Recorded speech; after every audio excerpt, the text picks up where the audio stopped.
Mandarin, the language that was spoken in Beijing, only became the official language in the 1980s. Mm. And before that, there were several language groups.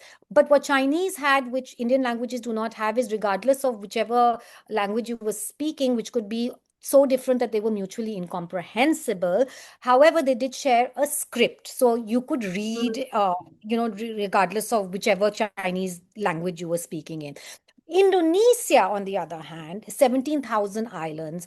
I can't remember the exact number of languages, but a huge number of languages with completely different scripts, and some of which don't have scripts at all. Okay.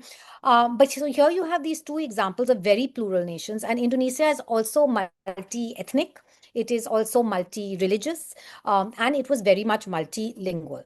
But when it came to kind of their encounter with modernity and nationhood and trying to define themselves as modern nation states, they had to sort of wrestle with things that we continue to wrestle with in India today.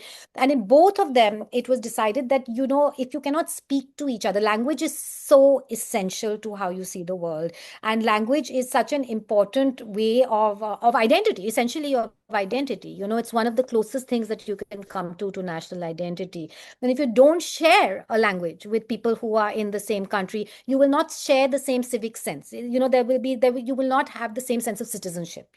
It's basically antithetical to the idea of citizenship. So I'm just telling you what the thinking was over here, which is why both of them decided to have a national language.